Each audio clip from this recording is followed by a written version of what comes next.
Hello everyone, मैं ममतेश गुप्ता। आज देखेंगे सी टेट का प्रीवियस पेपर जो हुआ था 7 जुलाई 2024 को।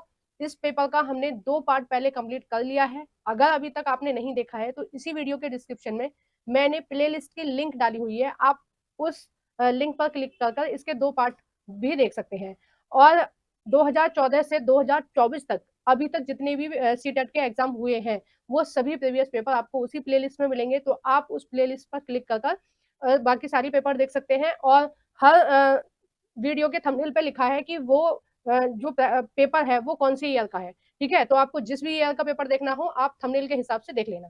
ठीक है, और ये जो साइड में प्लेलिस्ट लगी हुई है ये सभी मैंने पढ़ाई है 6, 7 और 8 क्लास की।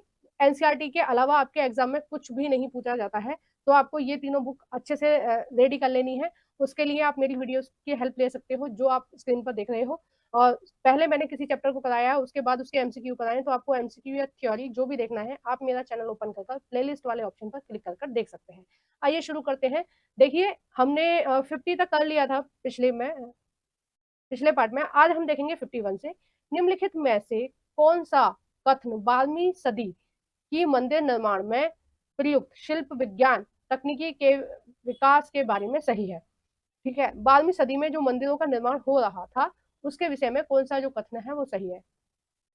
पहला है अधिरचना का भार शिखरों, देखो शिखर में टाइपिंग मिस्टेक है, शिखरों पर डाल दिया जाता था। बी है निर्माण में बलुआ पत्थर व पत्थरों के छोटे टुकड़ों के मिश्रण का तेजी से प्रयोग होने लगा।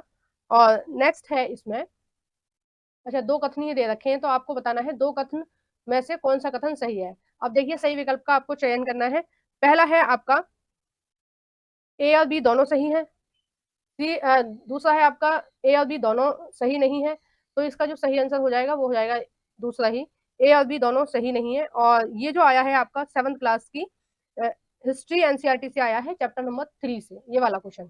ठीक है, उसमें दे रखा है मंदिर निर्माण की कौन कौन सी शैली थी जो 12वीं शताब्दी में चल रही थी। ठीक है, आइए नेक्स्ट देखते हैं क्वेश्चन नंबर 52। निम्नलिखित में से कौन केसरी नामक अखबार जो ब्रिटिश शासन का कट्टर आलोचक बना का संपादक था, यानी कि जो पंजाब केसरी जो अखबार था वो किसने निकाला था। ए है महात्मा गांधी। देखो, ये जो 52 वाला जो क्वेश्चन आया है ये आया है आपका 8th क्लास की हिस्ट्री एनसीईआरटी से, चैप्टर नंबर 8 से। ठीक है, पहला है आपका महात्मा गांधी, दूसरा है लाला लाजपत राय, तीसरा है ज्योतिराव फूले, और चौथा है बाल गंगाधर तिलक। तो इसका जो सही आंसर हो जाएगा वो हो जाएगा फोर्थ, बाल गंगाधर तिलक। और बाल गंगाधर तिलक जी जो थे वो महाराष्ट्र के हैं। लाला लाजपत राय पंजाब के थे, इनको पंजाबी केसरी बोलते थे। ठीक है, आप कंफ्यूज मत होना। इनका नाम जो था इनको पंजाबी केसरी भी बोलते थे क्योंकि ये पंजाब के थे। लेकिन जो अखबार निकाला था केसरी नाम से वो बाल गंगाधर तिलक ने निकाला था। ठीक है, और ज्योतिराव फूले जी कहाँ के थे ये आप मुझे कमेंट बॉक्स में बताएंगे। और महात्मा गांधी सबको पता है गुजरात से थे। Question number 53। अमेजन बेसन के बारे में निम्नलिखित में से कौन से कथन सही है।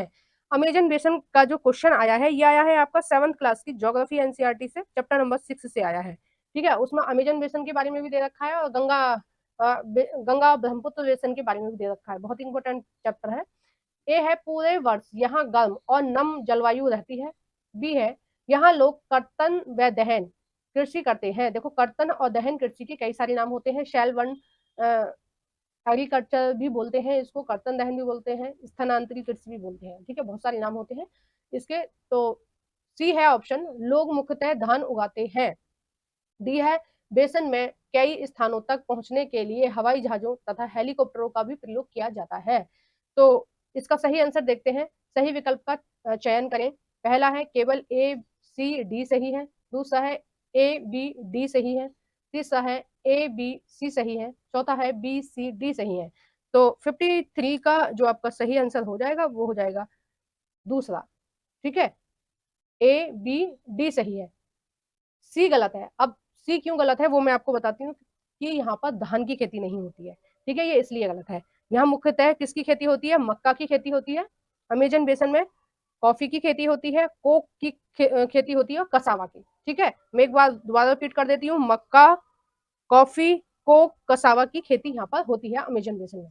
ठीक है, और हमारे अगर गंगा ब्रह्मपुत्र बेसन की हम बात करें तो यहाँ पर चावल, गेहूं की खेती मुख्य रूप से की जाती है ना।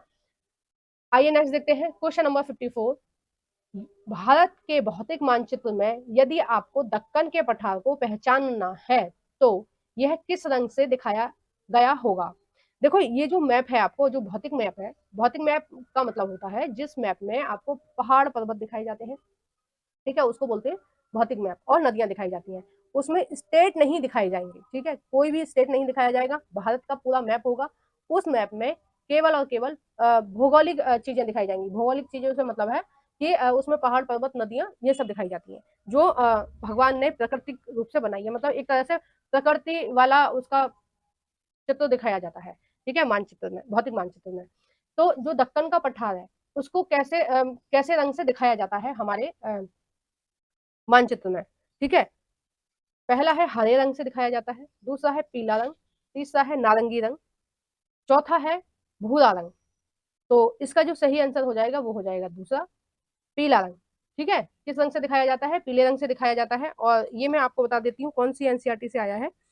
ये आपका आया है ज्योग्राफी एंड 6 क्लास की ज्योग्राफी एनसीईआरटी से, चैप्टर नंबर 6 से आया है, ठीक है। वहां पर मानचित्र वाले जो वो है आपका चैप्टर, उसमें दिखाया गया है, ठीक है, पीले रंग से। और जबकि जो भूरे रंग से दिखाया जाता है, या हम कह सकते हैं ब्राउन कलर से जो दिखाया जाता है, वो दिखाया जाता है हिमालय को, या हिमालय या पर्वतों को, ठीक है, पर्वतों को इससे दिखाया जाता है। पीले रंग से दिखाया जाता है पठार को, ठीक है, दक्कन के पठार को दिखाया गया है। और हरे रंग से दिखाया जाता है हरियाली को, ठीक है। ये कुछ कलरों का यूज किया जाता है और लगभग लगभग सभी मैप में इस तरह की चीजें दिखाई जाती हैं। ऐसा नहीं है हमारे भारत के मैप में ही इन कलरों का प्रयोग होता है, सभी देश के मानचित्रों में प्रयोग होता है, क्योंकि जो सैटेलाइट तस्वीरें ली जाती हैं, ठीक है, जैसे भारत के जो फोटो है आपने कहीं देखा होगा, जो सैटेलाइट से जो तस्वीरें ली जाती हैं उनमें इसी तरह से पृथ्वी को देखा जाता है, ठीक है। इन्हीं रंगों में पृथ्वी ऊपर से दिखाई देती है, तो जिन रंगों में पृथ्वी ऊपर से दिखाई देती है उन्हीं रंगों को मैप में फिल किया जाता है, ठीक है। आइए देखते हैं क्वेश्चन नंबर 55। निम्नलिखित में से मृदा अपरदन और क्षीणता को नियंत्रण करने के उपाय का चयन कीजिए। यानी कि ये क्वेश्चन ये कह रहा है कि आपको मृदा की सुरक्षा किस तरह से करनी है, वो आपको बताना है जिससे जो मृदा है वो खराब ना हो, ठीक है। तो ये वाला हम क्वेश्चन बता देते हैं कहाँ से आया है। ये आया है 7th क्लास की ज्योग्राफी एनसीईआरटी से, चैप्टर नंबर 2 से।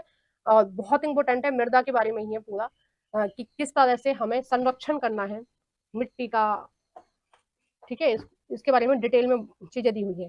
देखो ए है मल्च बनाना। मल्च बनाने में क्या होता है, जैसे मिट्टी बिल्कुल खाली पड़ी है ना, तो उस पर क्या करते हैं, काई टाइप का कुछ उगा देते हैं, है ना, या फिर प्रवाल की खेती कर लेते हैं, यानी प्रवाल छोड़ देते हैं या काई, इस तरह का, ताकि मिट्टी में ना नमी बनी रहे।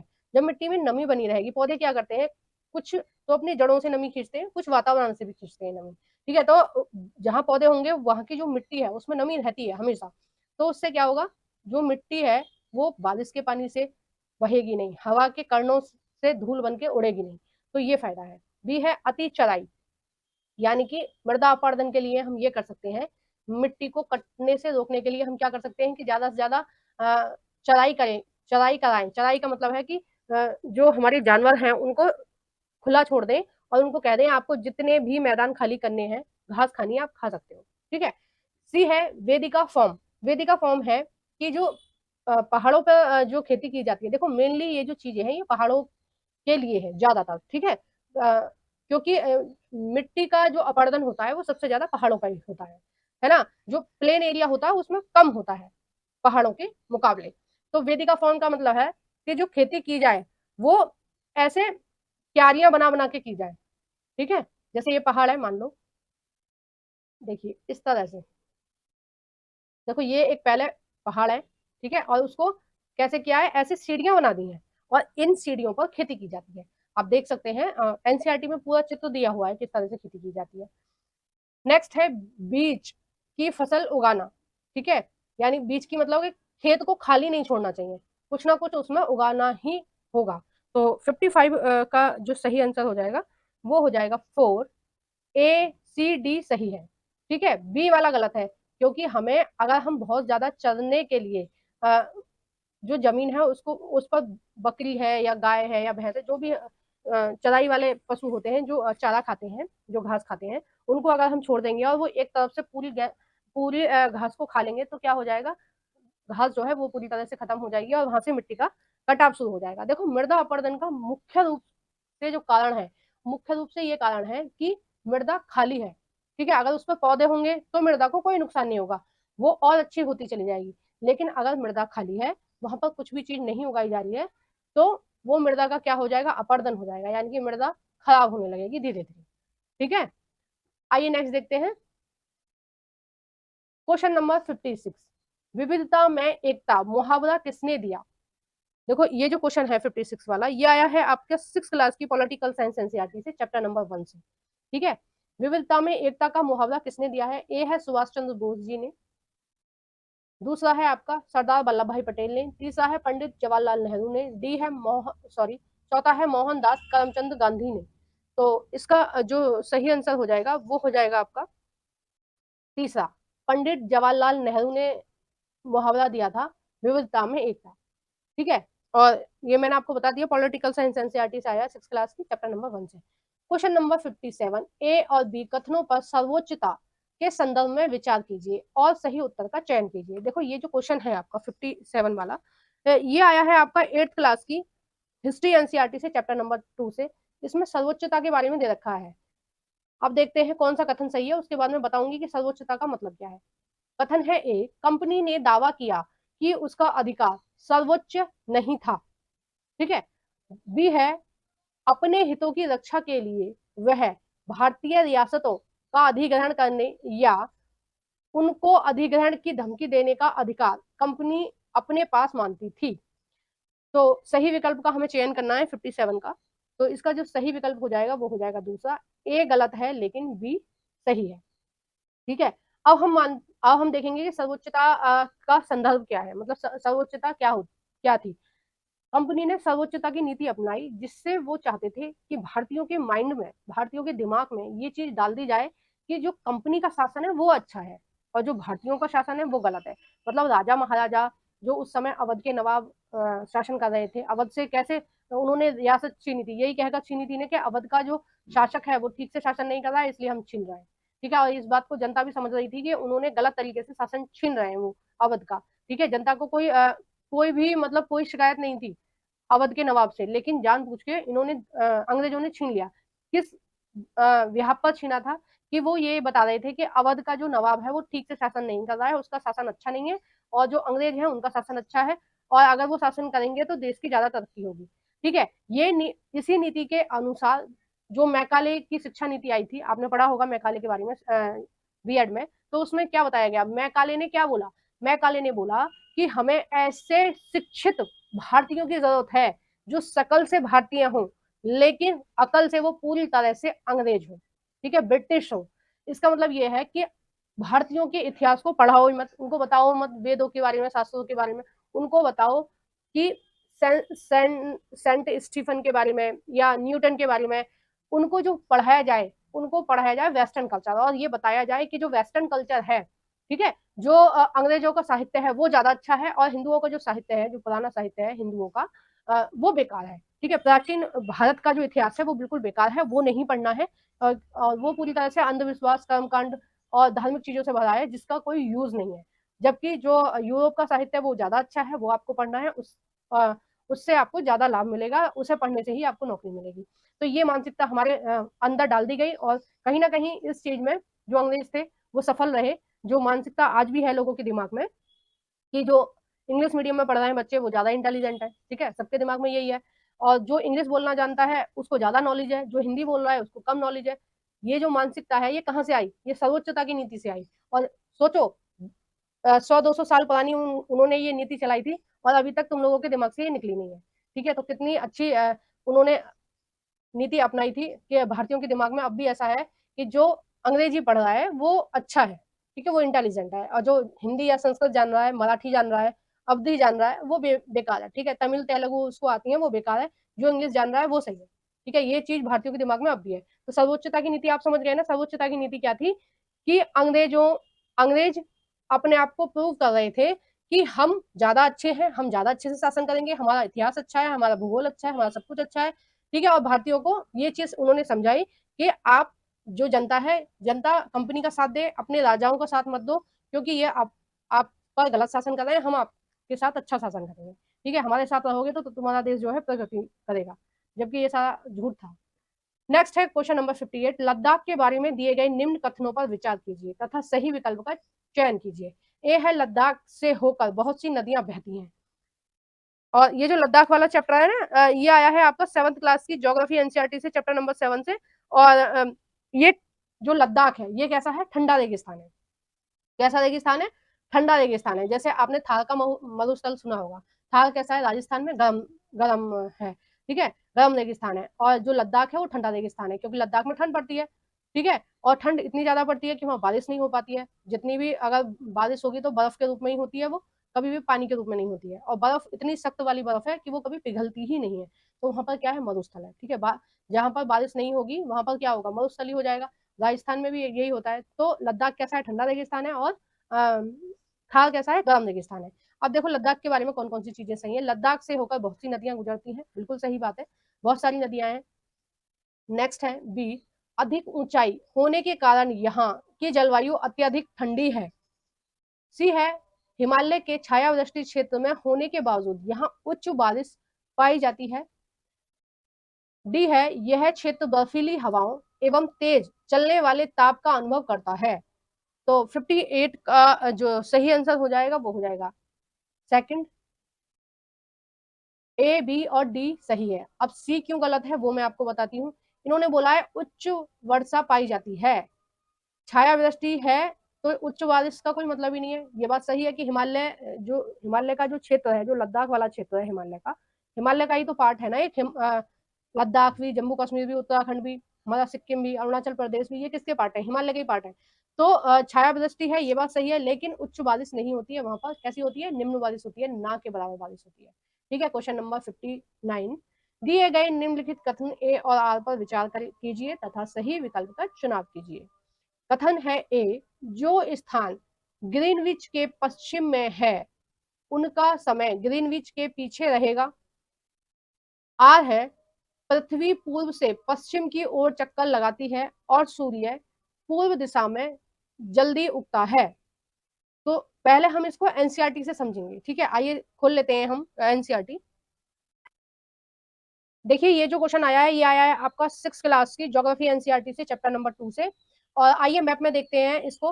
देखो ये आ गया आपका चैप्टर खुलकर, आपके एनसीईआरटी में यही दे रखा है मैप, और ये आपका वर्ल्ड मैप है। देखो वर्ल्ड मैप में क्या किया है, टाइम सेट करने के लिए, ठीक है, घड़ी को सेट करने के लिए पूरे विश्व को 2 भागों में विभाजित करती हुई एक रेखा खींची है, ठीक है, जिसको 0 डिग्री अक्षांश भी बोलते हैं और जिसको ग्रीनविच भी बोलते हैं, ठीक है। अब देखो आपके क्वेश्चन में क्या पूछा गया है।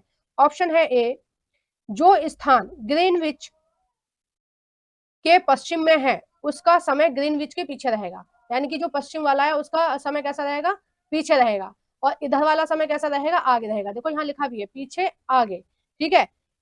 कारण है आर, पृथ्वी पूर्व से, ठीक है, कारण है आर, पृथ्वी पूर्व से पश्चिम की ओर चक्कर लगाती है तथा सूर्य पूर्व दिशा में जल्दी उगता है। तो ये बात सही है, सूर्य कहाँ उगता है, पूर्व दिशा में उगता है, यहाँ पर उगता है, ठीक है। तो सबसे पहले जो रोशनी है वो कहाँ पड़ेगी, जापान पर, ठीक है। अगर हम अपने भारत की बात करें तो अरुणाचल प्रदेश पर में जल्दी सुबह होती है मुकाबले गुजरात के, गुजरात में 2 घंटे बाद सुबह होगी, ठीक है। यानी कि अगर यहाँ सुबह 6 बजे हो रही है तो यहाँ सुबह 8 बजे होगी। तो पूरे भारत का टाइम जोन एक ही रहे, इसलिए हमने भारत के बीचों बीच से एक देशांतर निकाला है। क्या उस देशांतर का नाम क्या है, 82.5 डिग्री, ठीक है। अब देखिए इसका जो सही आंसर होगा वो कौन सा होगा। इसका सही आंसर हो जाएगा आपका पहला, कि ए सही है परंतु आर गलत है। आर क्यों गलत है, आर इसलिए गलत है क्योंकि पृथ्वी पूर्व से पश्चिम की ओर चक्कर नहीं लगाती है। पृथ्वी कैसे चक्कर लगाती है, पश्चिम से पूर्व की ओर, ठीक है। और ये लास्ट क्वेश्चन रहेगा इस वीडियो का। क्वेश्चन नंबर 60, अकबर ने निम्नलिखित में से किन सरदारों को वतन जागीर दिया था। ए है सिसोदिया राजपूत, दूसरा है भारतीय मुसलमानों को, तीसरा है सिखों को, चौथा है मराठों को। तो 60 का जो सही आंसर हो जाएगा वो हो जाएगा पहला, सिसोदिया राजपूतों को अकबर ने जागीर दी थी, ठीक है। तो इसको वीडियो को हम यहीं समाप्त कर रहे हैं। आगे के जितने भी रह गए हैं वो हम नेक्स्ट पार्ट में देखेंगे। और अभी तक आपने मेरे चैनल को सब्सक्राइब नहीं किया है तो प्लीज जरूर से मेरे चैनल को सब्सक्राइब कर लीजिए, क्योंकि इसी तरह की सीटेट की सारी तैयारी इस चैनल पर फ्री में कराई जाती है। ठीक है, सारी वीडियोस बिल्कुल फ्री में उपलब्ध हैं, किसी भी वीडियो का कोई चार्ज नहीं है। और प्ले लिस्ट आप जाकर देखिए, यकीन मानिए आपको पढ़ने में बहुत मजा आएगा, क्योंकि सारी चैप्टर्स बिल्कुल लाइन से वीडियो बनी हुई है। ठीक है, एक भी आपको आगे पीछे नहीं मिलेगी और प्लेलिस्ट में सारी वीडियो मिलेंगी। ऐसी कोई वीडियो नहीं होगी जो जिस चैप्टर की आपको एमसीक्यू या थ्योरी ना मिले। ठीक है, और कोई भी प्रॉब्लम आती है तो आप कमेंट बॉक्स में कमेंट कर सकते हैं, मैं सभी कमेंटों का रिप्लाई खुद ही देती हूँ। ठीक है, वीडियो को लाइक करे बिना नहीं जाना है, प्लीज लाइक कर देना। जो भी फ्रेंड आपके सीटेट की तैयारी कर रहे हैं उन सभी फ्रेंडों के साथ मेरी इस वीडियो को शेयर कर देना। Thank you for watching everyone.